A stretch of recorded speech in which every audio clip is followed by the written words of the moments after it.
I am Clara Wynn, 29 years old, and the night my family erased. My name from the town's biggest honor was the night I stopped, believing they ever wanted me to succeed.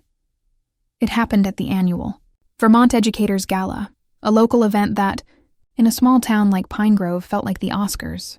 The gymnasium smelled faintly of coffee and lemon polish, the folding chairs neatly lined, the banner above the stage proudly painted in navy blue, celebrating our community heroes. I sat with my parents, my older brother Caleb and his wife, trying to calm the nervous flutter in my chest. I had spent the past year building a literacy program for underprivileged kids, working weekends, organizing volunteers, collecting donated books, and turning our school's dusty library into a safe haven. The project had made regional news, but to me, the real victory was the change I saw in my students, their excitement, their pride, their confidence. I wasn't supposed to know I'd won Educator of the Year. Principal Reynolds had accidentally let it slip a week earlier, calling me to confirm my attendance. "You've earned it, Clara," he'd said. "Your family must be proud." I'd smiled then, foolishly believing they were. When the announcer stepped onto the stage, the crowd quieted. "Tonight," she said, "we honor someone who transformed Pine Grove Elementary, someone whose dedication to literacy and compassion has changed lives." My mother straightened in her seat. My father cleared his throat. Caleb leaned back with a smirk. I held my breath. The announcer continued, "Please join me in congratulating." "Caleb Wynn!" Applause erupted. For a second, I thought I'd misheard. But then my brother stood, smiling, shaking my father's hand, his arm already wrapping around my mother as he walked toward the stage. I froze. My program, my work, had been renamed the Wynn Family Literacy Initiative. The plaque they handed him read his name. The photos on the slideshow were of my students. And yet, somehow, his name was on every caption. My throat went dry. The room spun. He gave a speech about our family's commitment to education, about the sacrifices we made to bring opportunity to our children, my classroom, my effort. Every word was a knife. I turned to my mother, my voice trembling. "Mom, that's my project." She didn't look at me. "Clara, please don't make a scene." My father's hand tightened on my wrist under the table. "You should be happy for your brother," he muttered. "He's finally doing something worthwhile. It's better this way. The family looks unified." Unified. What a beautiful word for betrayal. When it ended, I clapped, mechanically, pretending not to notice the sympathetic glances around me. Pine Grove was small. Everyone knew the truth, but no one would say it. The Wynn family had a reputation. Respectable, church-going, hardworking. I was the quiet daughter who read too much and didn't get out enough. Caleb was the golden boy, the high school football star who never left town. That night, he became the face of my work. As people congratulated him, he smiled that easy. Charming smile that had always gotten him out of trouble. "Honestly," he said, "I couldn't have done it without my sister's help. She's so organized." Organized. Not built it from scratch. Not her idea. I swallowed the lump in my throat and forced a smile. Have you ever experienced this kind of betrayal? Share your story in the comments. And subscribe if you believe no one should be treated this way. Because in that moment I knew this wasn't a misunderstanding. It was a choice. Back home, I confronted them. The house was warm, filled with the smell of my mother's stew and Caleb's laughter. "How could you?" I demanded, standing in the kitchen doorway. My father looked up from his chair, calm and collected. "Watch your tone, young lady. You let him take credit for everything I did." Caleb smirked. "Relax, Clara, it's not a big deal. You're still part of the story. I am the story," I shouted. "I stayed late every day for months. I wrote the grants. I built the volunteers list. My mother's voice cut through mine, cold and sharp. "Enough, you're embarrassing yourself. Do you really think people would have cared about some librarian project without your brother's name attached?" I blinked, stunned. "You didn't think I was capable of doing it on my own?" She sighed. "You've always been too quiet, Clara, too meek. Caleb can handle attention better than you. It's better this way. For all of us." I felt something inside me break then. A small, fragile piece of belief I'd been clinging to since childhood. That if I worked hard, if I stayed kind, if I did everything right, eventually they'd see me. But they never would. That night, I packed my bag. My father stood by the door, arms crossed. "Don't be dramatic. This family's done more for you than you realize." I turned to him, trembling but resolute. "You didn't raise a daughter. You raised a shadow for your son." And then I left. I drove for hours, past frost-tipped trees and sleepy towns, until the streetlights faded and only the hum of the tires filled the silence. I ended up at the old library where I used to volunteer as a teenager, a small brick building near the edge of town. It was closed, dark, forgotten. I sat in the parking lot and cried until there were no tears left. But then I remembered the faces of my students. The way they lit up when they learned to read their first book. The way they called me Miss Wynn with pride. They saw me. And maybe one day, the world would too. I straightened in my seat, wiped my face, and whispered to the empty night. They can steal the credit, but they can't steal the truth. Because truth always finds its way back home. Growing up in the Wynn household was like living in a play where the roles were already written long before you learned to speak. Caleb was the star, the hero's son with the golden smile. And I was the quiet understudy who existed to make sure he shined. It started small. Like hairline cracks you only notice once the whole thing starts to crumble. My parents would beam when Caleb brought home a mediocre report card. He's trying so hard, bless him. But when I brought home straight A's, my father would just nod and say, "That's what we expect from you, Clara." There was no praise. No celebration. Just the heavy expectation that excellence was my job, not my achievement. At the dinner table, I'd listen to my father brag about Caleb's football trophies, his part-time job at the hardware store, his leadership qualities. My mother would hum in agreement, her face soft and proud. And then, almost as an afterthought, she'd turn to me. "Clara, dear, you still spending all that time with your nose in those books?" They said it with affection, but what they meant was unnecessary. By the time I reached high school, it was clear that Caleb could do no wrong, and I could do no right. Not because I did anything wrong, but because my successes embarrassed them. I remember once, during the county science fair, when my project on renewable energy won first place, the local paper came by to take a photo. I stood in my homemade blazer, nervous but proud, holding my certificate. The next morning, my father ripped the paper in half before I could even show my friends. "We don't need people thinking we're trying to show off," he said. "You'll make Caleb look bad." I was 15. I didn't know that pride could hurt like that. Years later, when I got into college, the first in our family to do so, my parents didn't throw a celebration, not even a dinner. Instead, my mother sighed and said, "It's so far away. Are you sure you can't just go to the community college here? We could really use you around the house." Caleb had dropped out of his construction job by then. Every month, my parents helped him get back on his feet.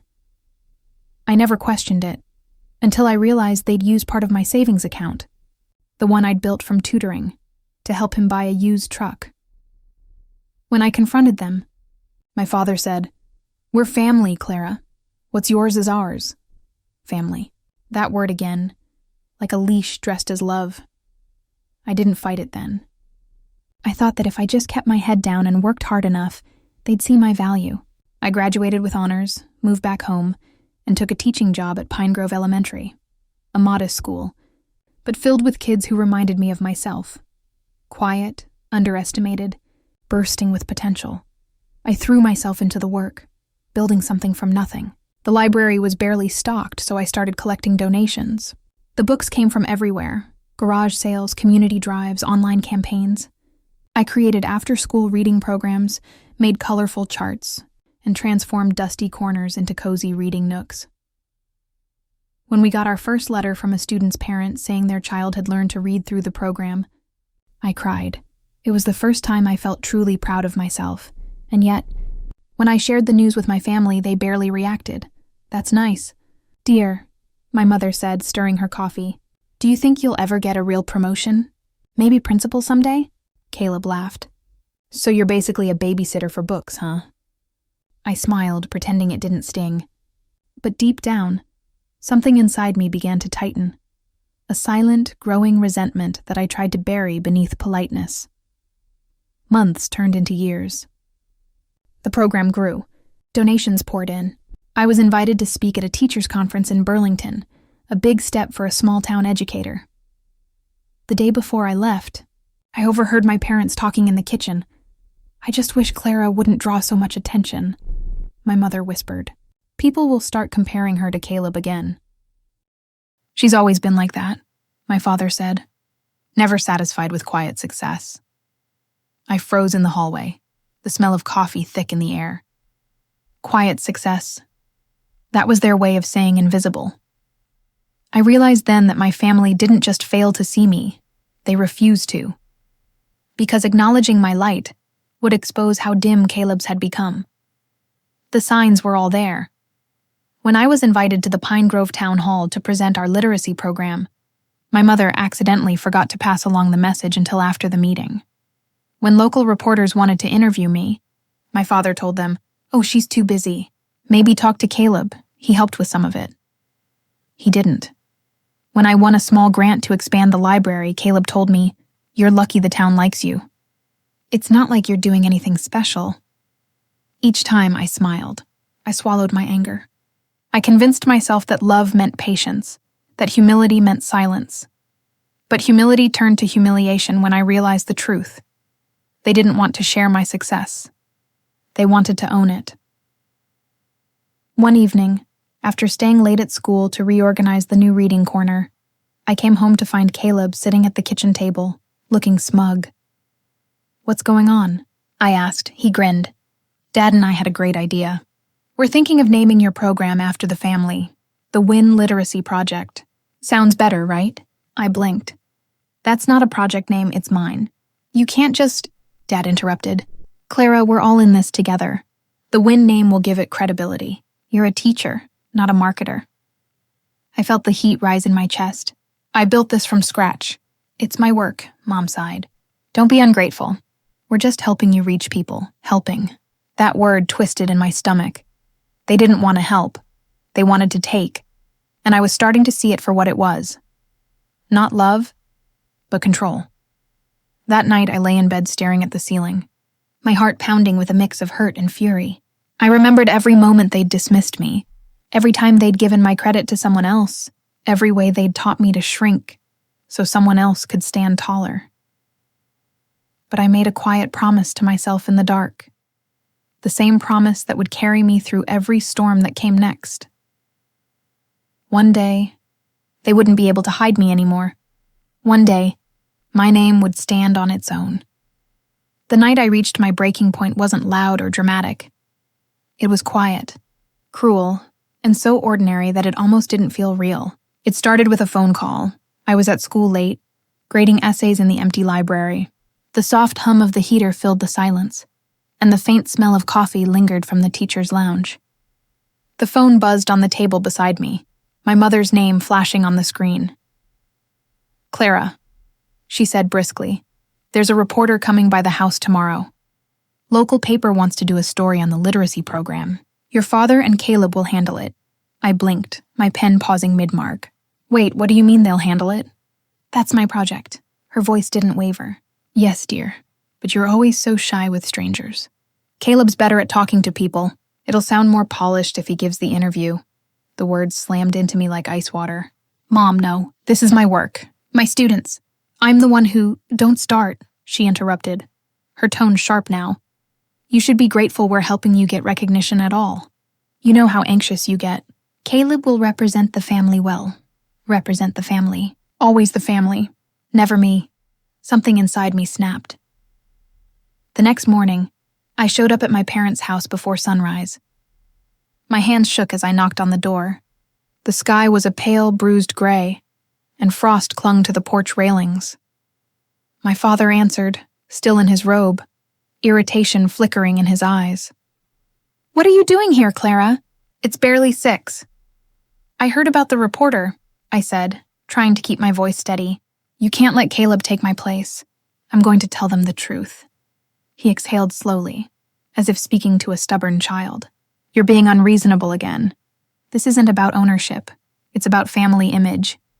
I don't care about image, I said. I care about honesty.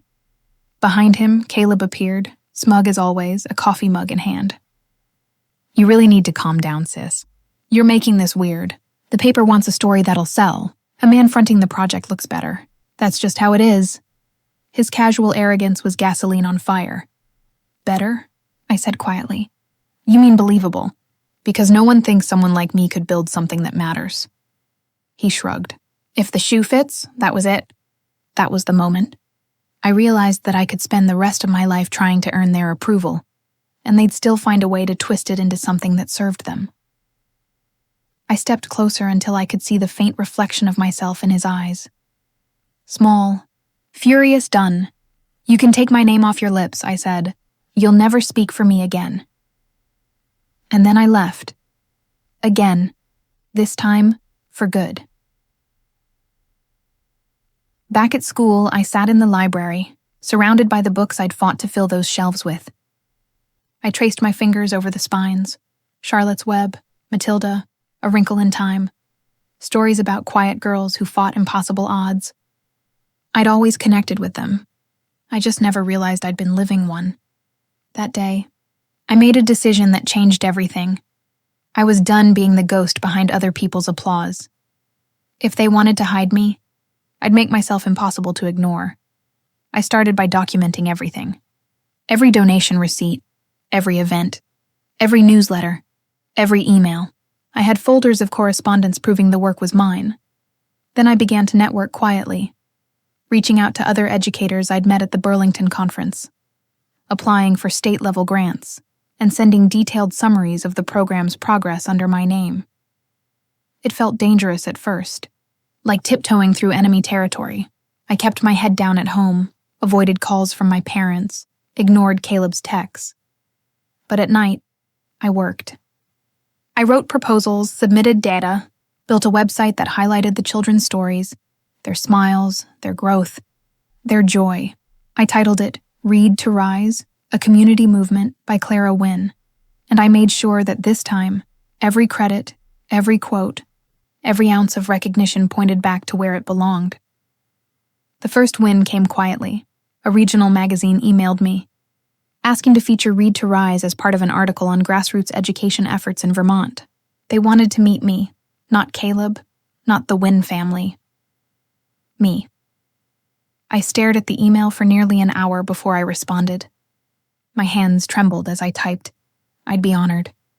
When the article was published, it spread faster than I could have imagined. Teachers shared it online. Parents sent messages of thanks. Donations tripled within a week. And then came the kicker. The state superintendent reached out, offering a grant to expand the program across multiple schools. It was everything I'd ever dreamed of, and it burned my family's narrative to ash. The night the story aired on local TV, my phone rang nonstop. Friends, colleagues, even old classmates messaged me congratulations. The comments were full of people calling me an inspiration. For the first time, I didn't feel invisible. I felt seen. But with the light came shadows, and I should have known my family wouldn't take it quietly. At 9 p.m., my father showed up at my apartment. He didn't even knock, just opened the door like he still owned the space. His face was red with anger. "What the hell do you think you're doing?" he snapped. "You embarrassed us. Caleb looks like a fool. The whole town's talking." I stood my ground. "Good. Maybe they'll finally see the truth." He pointed a trembling finger at me. "We built you. Don't you forget that." "No," I said. "You buried me." I dug myself out. He didn't have an answer for that. He just stared at me. A man who'd never met this version of his daughter before, then turned and stormed out. That night, I sat by my window, watching snow drift under the streetlight. The town was silent, peaceful, but inside me a storm had finally calmed. I wasn't broken anymore. I was awake. All those years of being dismissed, overshadowed, silenced. They had shaped me into someone stronger than they ever expected. And for the first time, I realized I didn't need their recognition. I needed justice, not the kind that hurts. The kind that proves, the kind that makes the truth undeniable. So I started planning, quietly, carefully, because the next step wasn't just about healing. It was about reclaiming everything they'd stolen. The days after the confrontation with my father felt like walking through fog. Every step forward came with the weight of years pressing against my shoulders.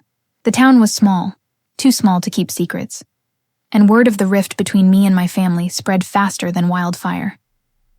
At school, whispers trailed behind me like shadows. Teachers who once greeted me warmly now gave polite, hesitant smiles. Some avoided eye contact altogether. I knew why. My family had deep roots here. My parents volunteered at the church. Caleb coached Little League, and the Wynns were known as one of Pine Grove's pillar families. And me, I'd become the scandal. The daughter who turned against her own blood. I kept my head down, but the isolation gnawed at me. The teacher's lounge, once a place where I found laughter over lukewarm coffee, now felt like a courtroom. Conversations paused when I entered. I could feel judgment in the silence. One afternoon, Mrs. Turner, a kind woman who had once helped me set up the library shelves, approached me quietly. "Clara," she said gently, "I just want you to know that not everyone believes what they're saying." "What are they saying?" I asked, even though part of me didn't want to hear it.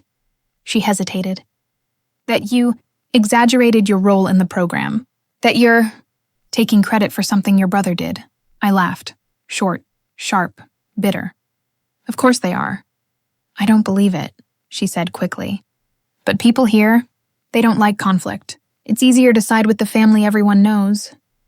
I nodded, trying not to show how much it hurt. "Thank you, Mrs. Turner, really." She gave me a sad smile. "You're doing good work, Clara. Don't let them make you forget that." But forgetting wasn't the problem. Remembering was. Every time I walked into the library, I saw the faces of the children who looked up to me, their laughter, their innocence. It reminded me of why I started this in the first place. And yet, even there, my family's shadow reached me. A week later, a delivery truck pulled up to the school. Boxes of new books. Unexpected, beautiful.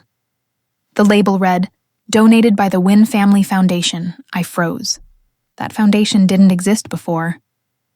Principal Reynolds came out of his office, beaming. "Isn't this wonderful, Clara? Your family's supporting the school." I forced a smile. "Yes, it's generous." Inside, I was boiling. They were reclaiming my program in plain sight. Every act of kindness was another way to erase me.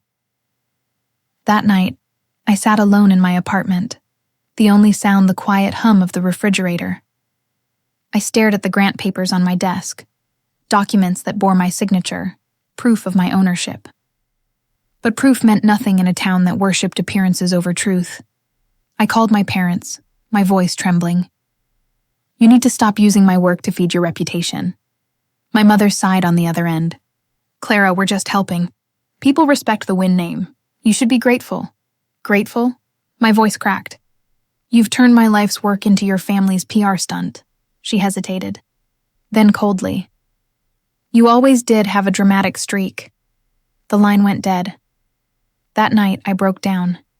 Tears came in waves. But beneath the grief was a new kind of pain. Loneliness. The kind that seeps into your bones. The kind that makes you question if fighting for yourself is even worth it.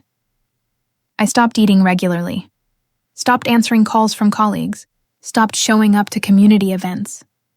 It felt like the world was shrinking around me, and I was suffocating inside it. One morning, I looked in the mirror and barely recognized the woman staring back. Hollow eyes, tangled hair, the faint bruise of exhaustion under my skin. "I can't keep doing this," I whispered to my reflection. But the next thought that came scared me even more. If I stop, they win. A few days later, a small hand tugged at my sleeve in the library. It was Emma, one of my first students, a shy little girl who used to hide behind her hair. "Miss Wynn?" she said softly. Can I read you something? I nodded, swallowing the lump in my throat. She opened a worn copy of Charlotte's Web, her voice shaking but determined. She stumbled through the words, her little finger tracing each line. By the time she finished, she was grinning ear to ear. I did it!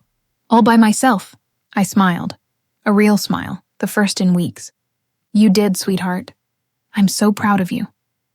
And in that moment, everything came rushing back. The purpose, the reason, the why. They could take credit. They could take my name, but they couldn't take this. The impact, the growth, the lives changed. That was mine. Still, the struggle wasn't over. Bills were piling up. I'd spent my savings expanding the program. When I turned to the grant committee for funds, they said the paperwork was incomplete. The Wynn Family Foundation had filed competing documentation. They were stealing even that. The betrayal clawed deeper than ever. It wasn't just emotional anymore. It was professional sabotage. I spent sleepless nights poring over contracts, cross-checking signatures, tracking down every grant record. It felt like fighting a ghost in the dark. But every obstacle hardened me. Every blow taught me something new. And slowly, through the exhaustion and despair, clarity emerged. They had power because I let them define me. Because I had always been the quiet one, the peacemaker, the invisible daughter who never fought back. But that woman was gone. It was around then that I met Eli Harper, an education journalist from Burlington. He had read about my magazine feature and reached out for an interview. When he sat across from me at a small cafe, notebook in hand, I hesitated. If I tell you the truth, I said, I'll lose what little I have left. He looked at me kindly. Or you'll finally get back what's yours. That line stayed with me for days. Maybe it was time to stop surviving and start reclaiming. I began rebuilding quietly, this time smarter. I gathered every email, every document, every name of every parent and volunteer who could vouch for me. I created a digital trail so solid that no one could twist it again. And though the loneliness still hurt, I found a strange kind of peace in it. The peace that comes when you stop begging to be seen and start standing on your own. I wasn't done yet. Not even close, because isolation had stripped everything from me, except my fire. And with that fire, I was going to set the record straight. The first flicker of power didn't come from revenge. It came from clarity. I woke up one morning, sunlight spilling through my blinds, and for the first time in months, I didn't feel small. I felt certain. I knew what needed to be done. For weeks, my family had tried to bury me under their version of the truth, rewriting my story while I stayed silent. But silence had cost me everything. My reputation, my peace, my purpose. So I decided to make noise. I started with the truth. I reached out to Eli Harper again. When he picked up, his voice was warm, expectant. Clara, I was hoping you'd call. I'm ready to talk, I said. But this time, no half-truths. You'll get everything. Names, dates, documents. He paused. You're sure? I've spent my whole life letting other people speak for me, I said. That ends today. We met that afternoon at the same cafe, the one that had become my quiet sanctuary. I slid a thick folder across the table. Every receipt, every grant approval, every photo of the children with me, every proof that Red to Rise had been my creation. He opened it slowly, eyes widening as he flipped through. This is comprehensive, he murmured. I had to be, I said. They're not just taking credit for my work. They're rewriting who I am. He leaned back, studying me. You're not the same woman I met a few weeks ago. I smiled faintly. That's because she was still trying to be liked. The next few days were a blur of determination. Eli and his team began verifying every document, cross-referencing names, even interviewing parents whose kids were part of my program. The truth started to take shape, not just as my defense, but as a story worth telling. Meanwhile, I filed paperwork to legally trademark Read to Rise under my name. It took long hours and a lawyer's fee I could barely afford, but signing that form felt like signing my freedom. Then came the digital strategy. Eli introduced me to a nonprofit advisor, Maya, who specialized in helping educators protect their intellectual property. She was sharp, quick, and unapologetically bold, the kind of woman I'd always admired but never had the courage to be. She studied my website and shook her head. "You built this alone?" "Yes." "Then it's time people know that." Within a week, she helped me revamp everything. A new bio, a transparent timeline of the project, and a bold statement on the homepage. Founded and led by educator Clara Wynn, Read to Rise exists to give every child the power of words. It was simple, factual, but to me, it felt revolutionary. Of course, my family noticed. They always did. The first message came from Caleb. "You're really going to drag the family name through the mud for attention?" Then another from my mother. "You're making us look like fools. Stop this before it goes too far, as if my reclaiming the truth was an act of war. I didn't reply. For the first time, I didn't owe them an explanation. But power always comes with pressure. A week later, the local paper ran a teaser. "The teacher who built a movement. How one woman's vision changed Pine Grove." The article was scheduled for Sunday. The night before it dropped, I couldn't sleep.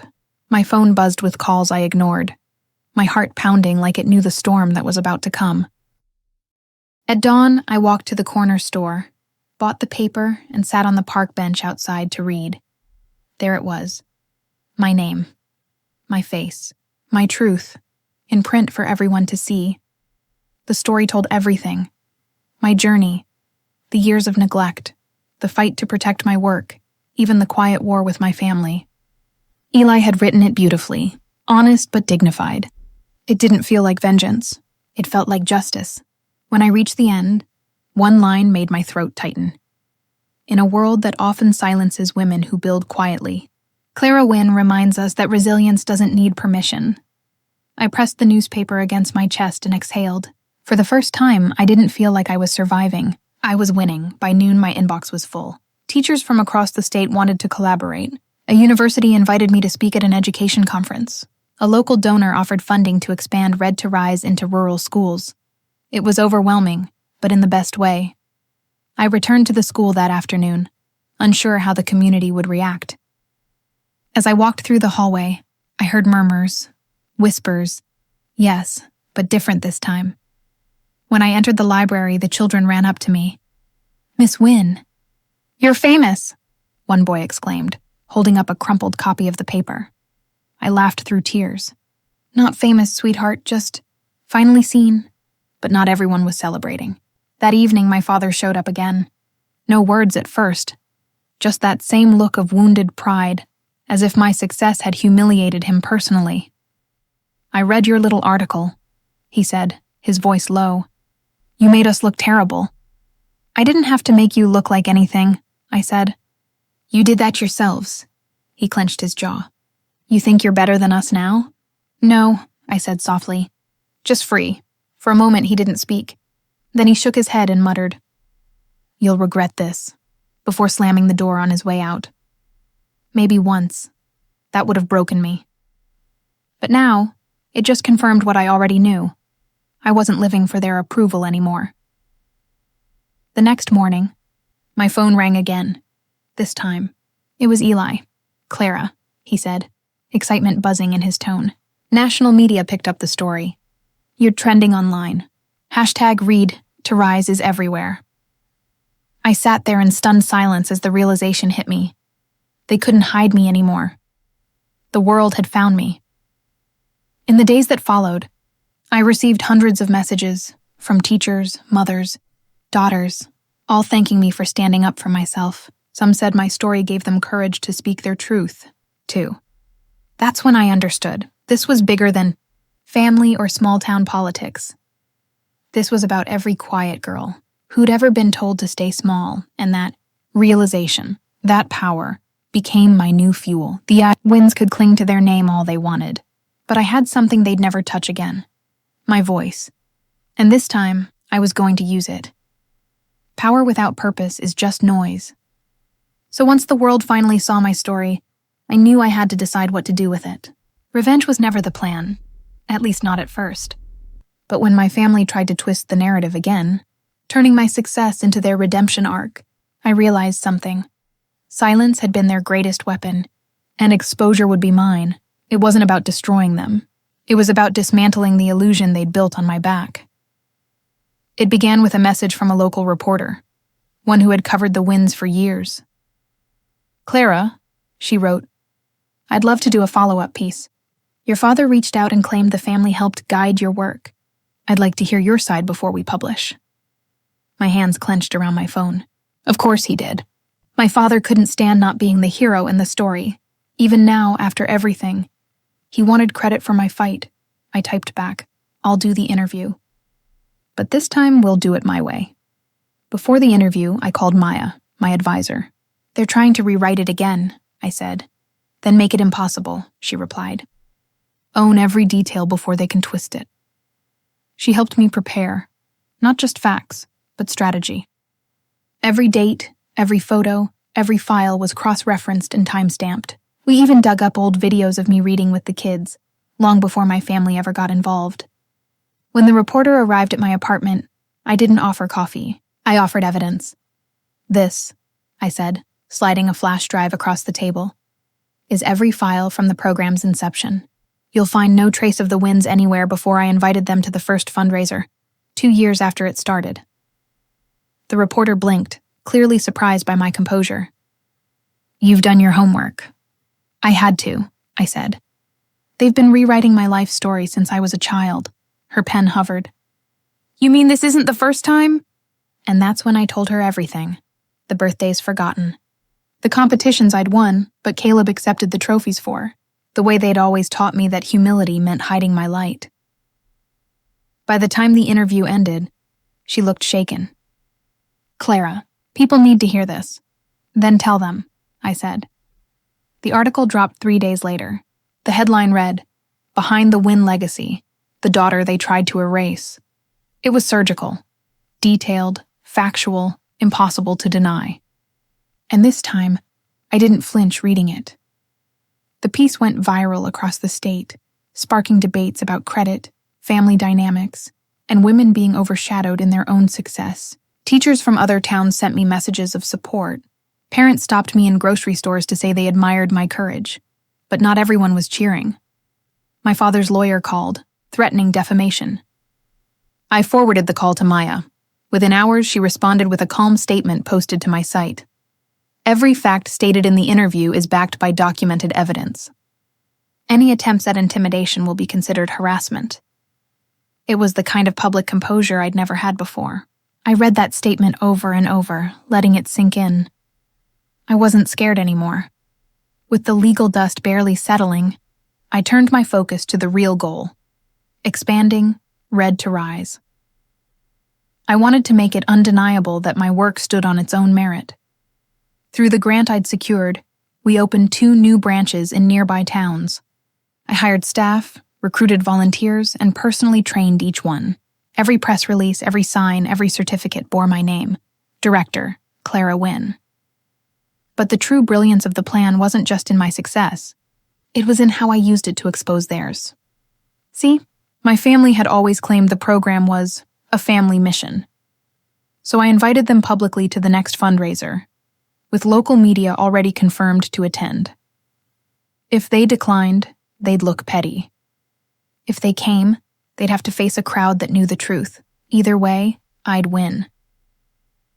The night of the fundraiser arrived with winter's chill. The hall was packed, parents, teachers, reporters, cameras flashing. My hands trembled as I adjusted the mic. But when I looked out at the children seated in the front row, their faces glowing with excitement, I found my courage. 3 years ago, I began. This was a small library initiative. Now it's a movement, and it's proof that one person's vision can change a community, even when that vision was doubted, dismissed, or stolen. A murmur rippled through the crowd. I didn't need to name names. Everyone already knew. Halfway through my speech, I saw them, my parents and Caleb, standing in the back, stiff and uncomfortable under the lights. My father's jaw was tight, my mother's smile forced, and Caleb's face was pale as paper. I looked right at them as I said, "For years I thought I needed permission to shine. I don't anymore. This isn't revenge. It's reclamation. The audience erupted into applause. Cameras flashed. My family stood frozen, caught in the spotlight of their own making. That was the moment the balance shifted forever. After the event, I stayed behind as the hall emptied, the echoes of laughter and clinking glasses fading into silence. Eli appeared beside me, his camera bag slung over his shoulder. "You did it," he said softly. I nodded. "No," I said after a pause. "I started it," he smiled. "So what's next?" I looked around the empty hall, the place that had once felt like a battlefield, now a stage for victory. "Next," I said, "I make sure this never happens to anyone else." The following week, I launched a new initiative, Project Illuminate. It was designed to help young educators protect their intellectual property, register their projects, and demand proper credit. I filmed a short video announcing it. Speaking directly to the camera, my story isn't unique. It's just louder now.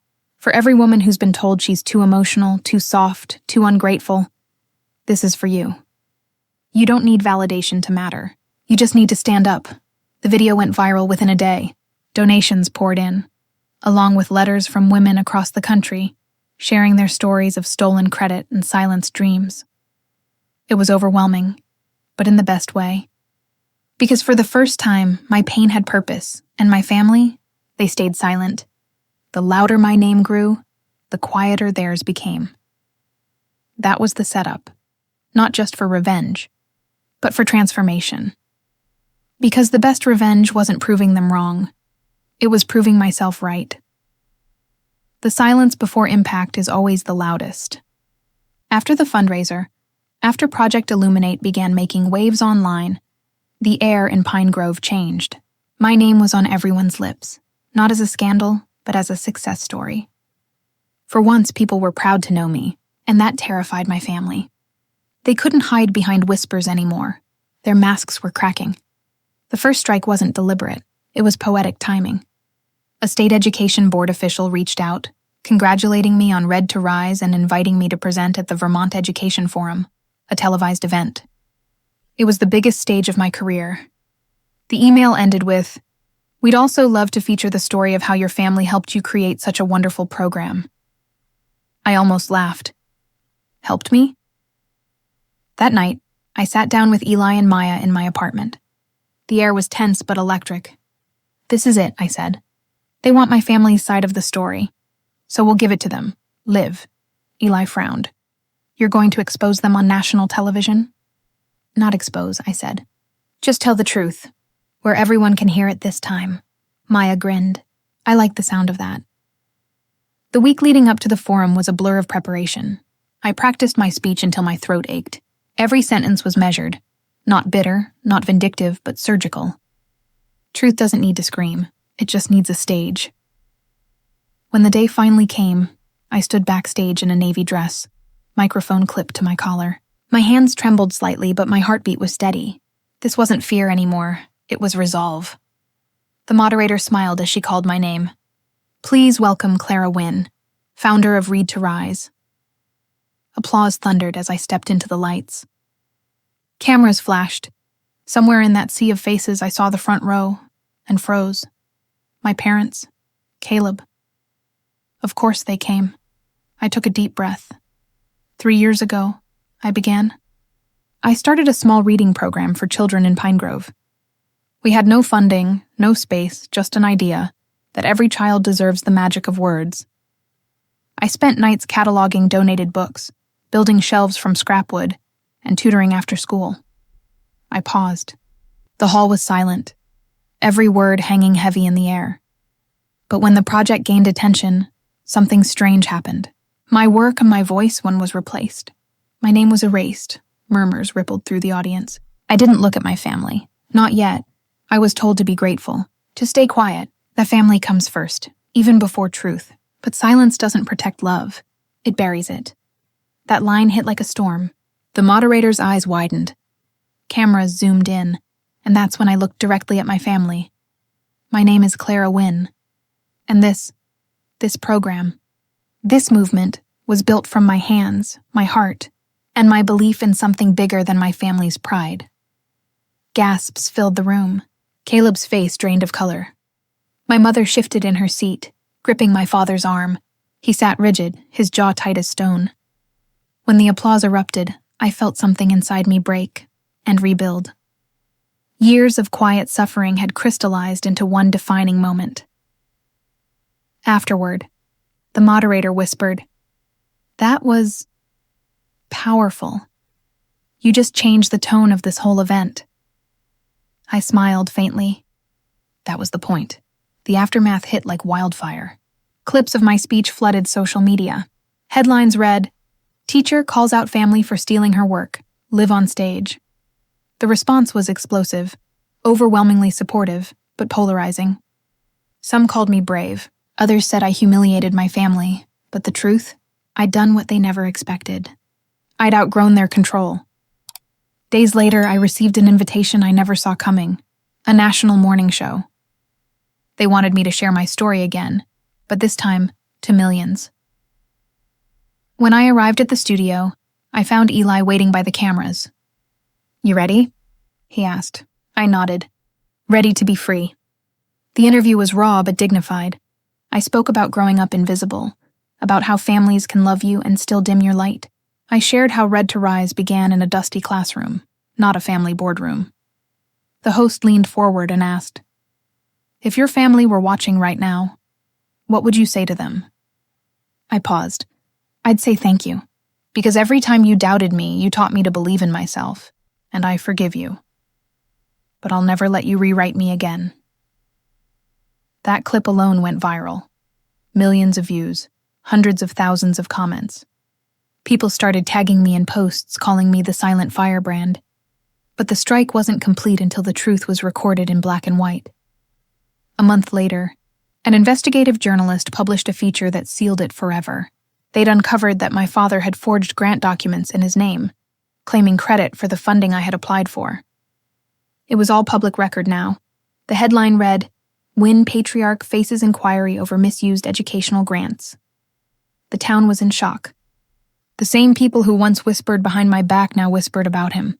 My mother's friends stopped calling. Caleb resigned from the foundation board. For the first time, the mighty Wynn family name carried shame. And I didn't lift a finger to make it happen. Truth had done the work for me. One evening I returned to my old childhood home. My father opened the door, eyes tired, shoulders heavy. My mother hovered behind him. "Why are you here?" he asked, voice hoarse. "I came to tell you it's over," I said quietly. "You don't have to fight anymore. The truth's out. Let it rest." He looked at me with something between anger and regret. "You ruined us." "No," I said softly.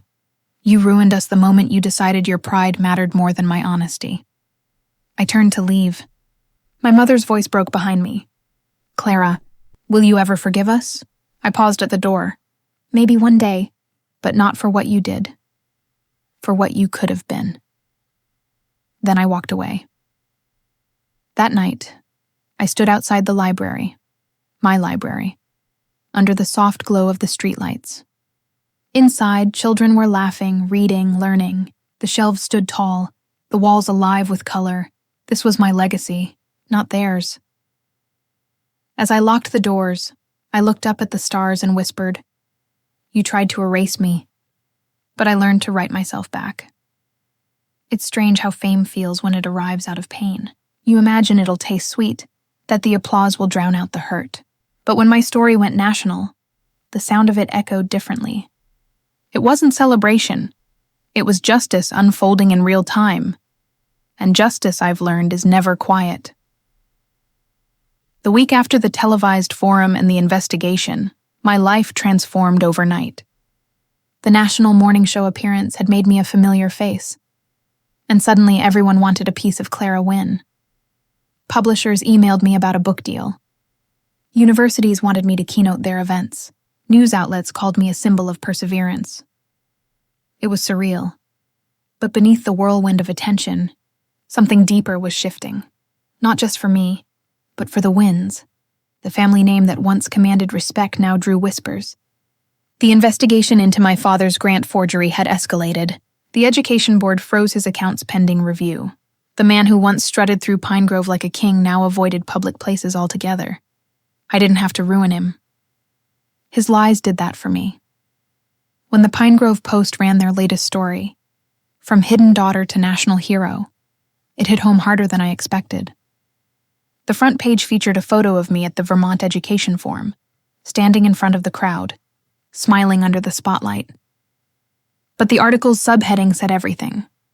The Wynn's attempt to silence one woman's success becomes their public downfall. Reading that line felt like inhaling for the first time after years underwater. Eli came by later that evening, his camera in hand as usual. "How does it feel?" he asked. "You've gone from a race to everywhere." I laughed, though it trembled. "Like watching the same movie in reverse," I said. "This time I get to write the ending." He smiled gently. "You earned this. Don't let anyone make you feel guilty for it." That word, guilty, lingered, because I did feel it sometimes. When I saw my mother's teary face on local TV, pleading that the family was misunderstood. When I saw Caleb's business crumble under the weight of public shame, there was a flicker of pity buried under the anger. But I couldn't afford to feed it. The final blow came not from me, but from truth again. Cold, factual, undeniable.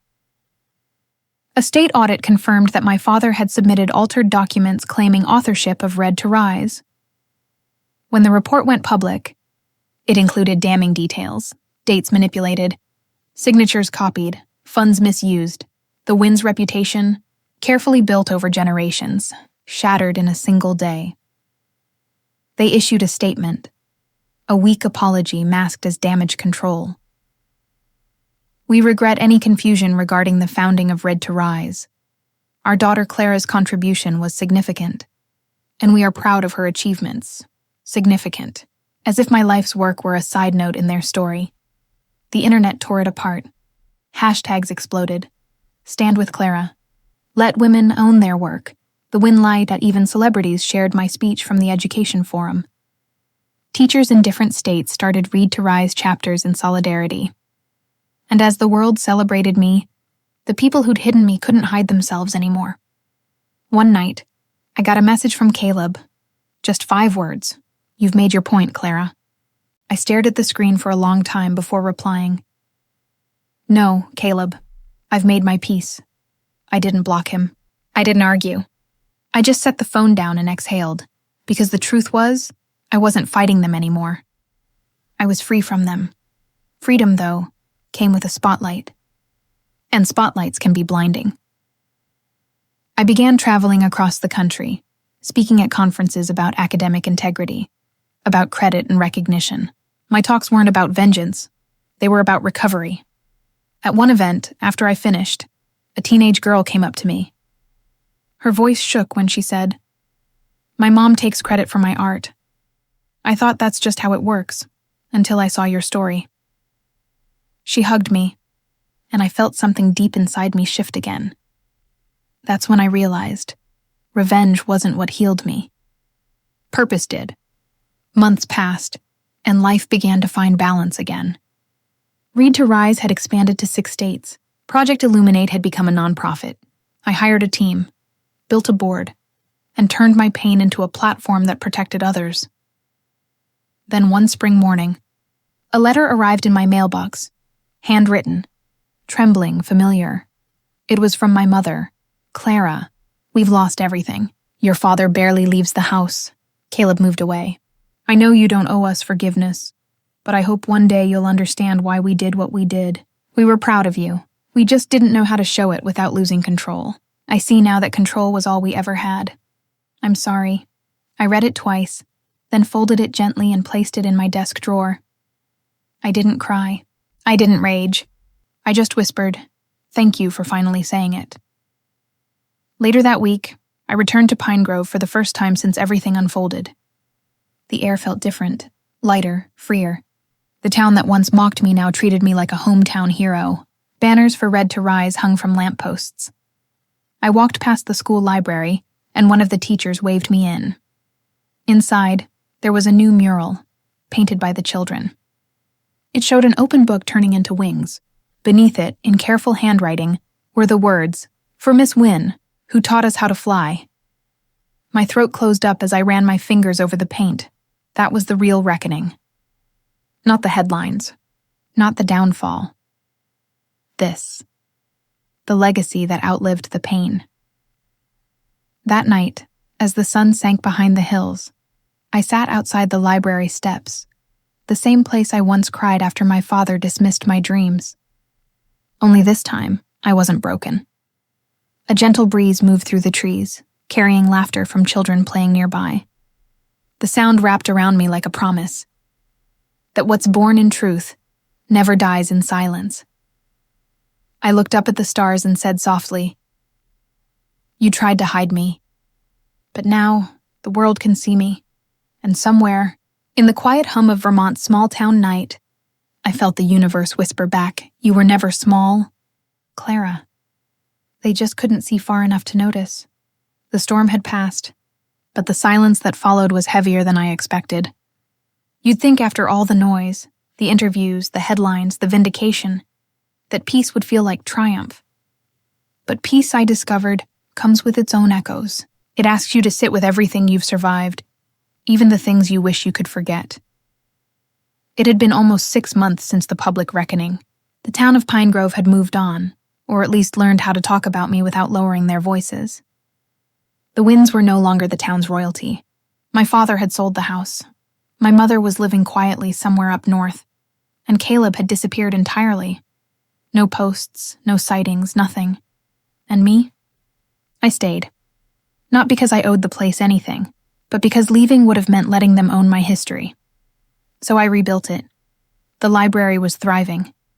The kids who once struggled to read were now competing in regional spelling bees. Raid to Rise was in 7 states now, and our first international partnership had just launched in Canada.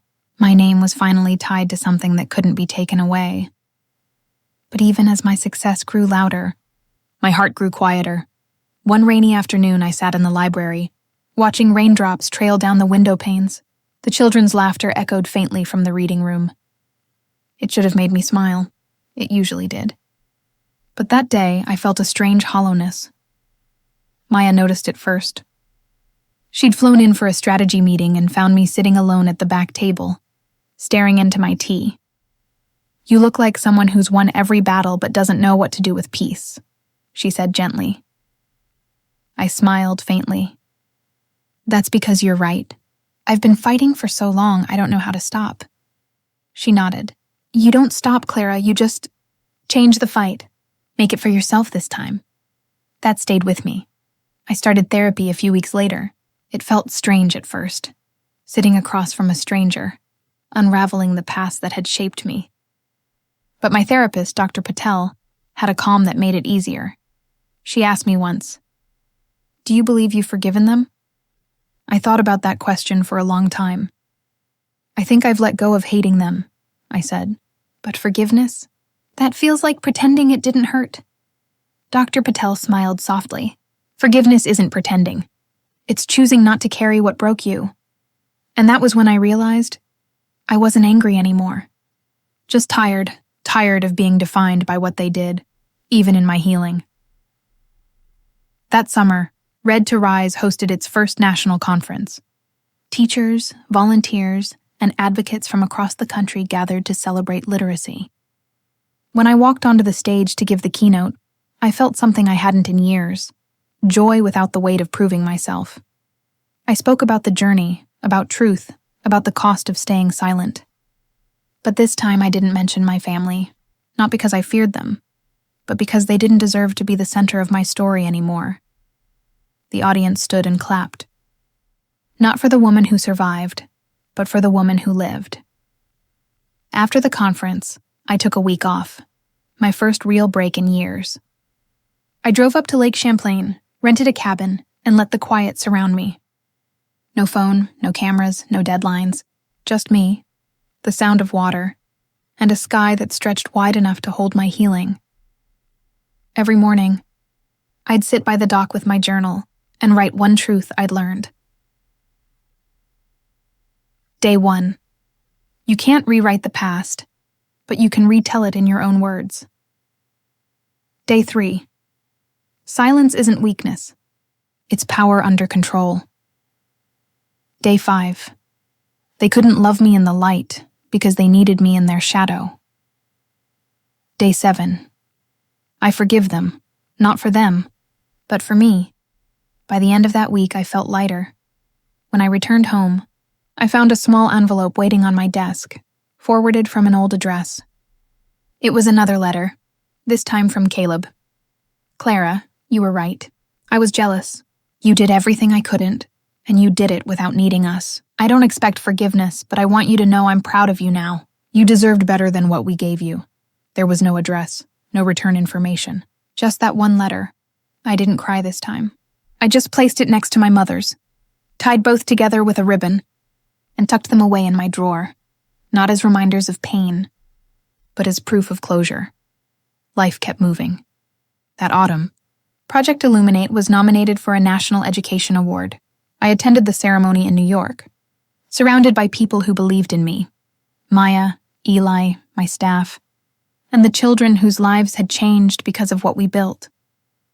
When they called my name, I stood on that stage under a storm of applause, trophy in hand, lights bright on my face, and for a fleeting moment, I thought of my family, of my father's disapproving frown, my mother's anxious eyes, Caleb's smirk, and then I thought of little Clara, the girl who once sat in her bedroom writing stories no one would ever read.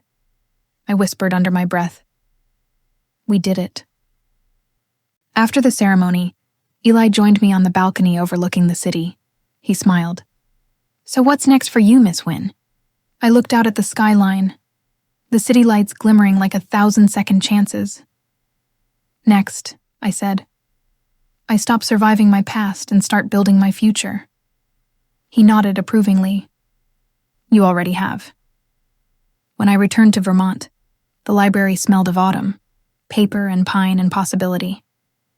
The children had hung up a banner that read, "Thank you, Miss Wynn, for teaching us to be brave."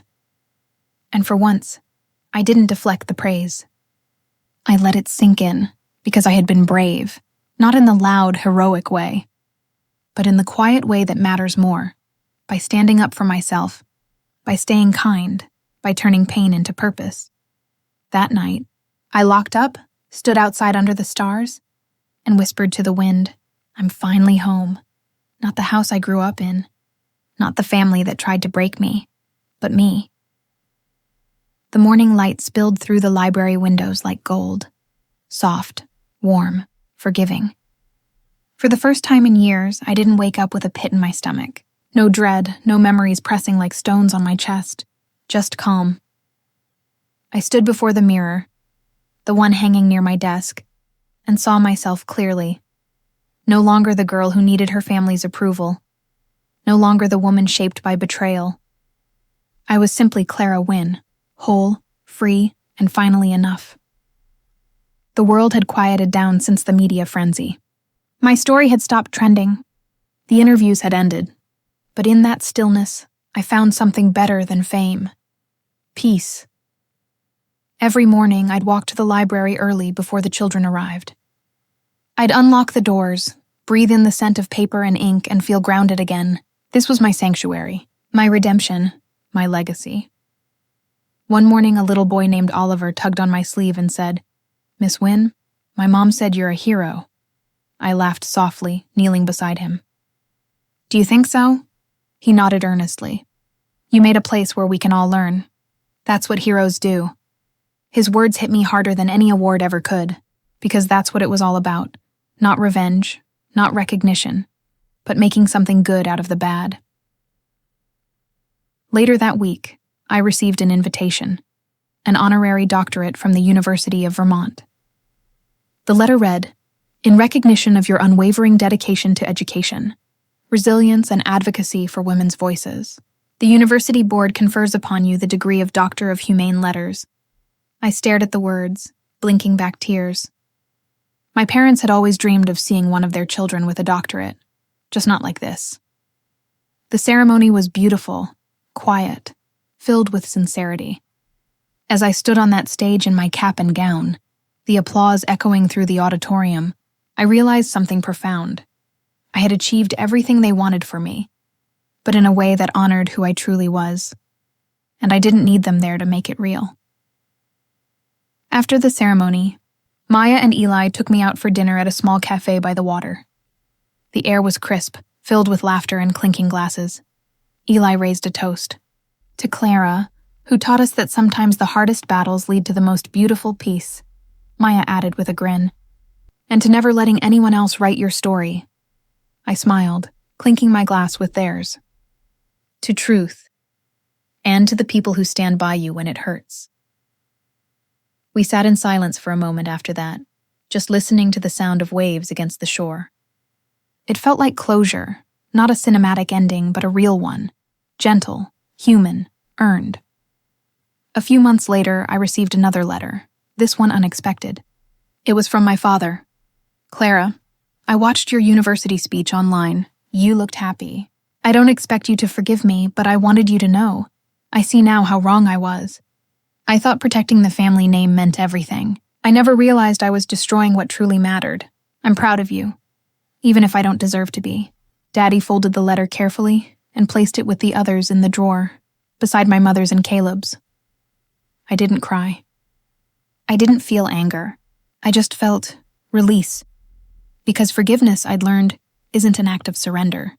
It's an act of freedom. The town eventually invited me to speak at the community center. The same one that once turned me away when I asked to host my reading program. As I stepped up to the podium, I saw familiar faces, neighbors, old classmates, even teachers who once dismissed me. But instead of bitterness, I felt gratitude. They had been part of the story that shaped me. I used to believe success meant proving everyone wrong, I said, smiling faintly. Now I know success is simply living your truth, whether or not anyone else believes in it. The crowd erupted into applause. But this time, it wasn't the noise that filled me. It was the peace behind it.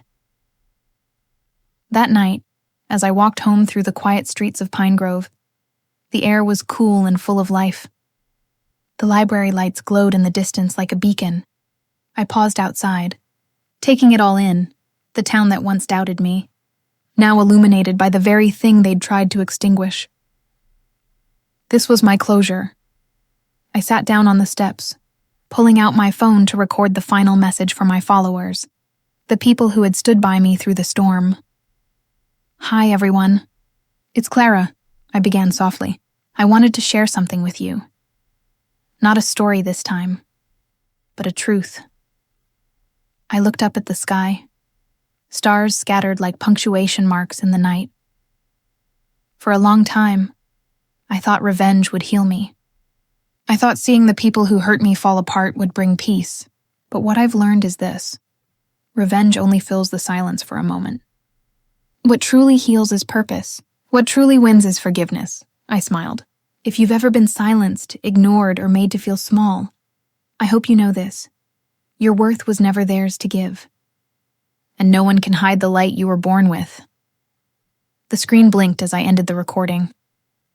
The next morning, I posted the video with one final caption, because the truth will always find its voice. It went viral again, but this time it wasn't about the drama. It was about hope. People commented from around the world, sharing their stories of reclaiming themselves after being dismissed or erased. It wasn't my story anymore. It was ours. A few days later, as the library filled with sunlight and the sound of laughter, I sat by the window with a cup of tea, letting the warmth settle over me. The girl who once hid her writing under her bed had grown into a woman who shared her truth with the world. The same world that once turned its back now listened. I whispered to myself, "You made it, Clara, and you did it your way." And as I watched the children flip pages, their voices rising with joy, I felt it, complete peace. And if my story resonated with you, please like, subscribe, and share it with someone who might need to hear that they too deserve respect and unconditional love, because sometimes the people who try to silence you end up teaching you how to speak louder. And sometimes the light they tried to hide becomes the one that guides others home. Tell me, have you ever found your strength in the silence they left behind?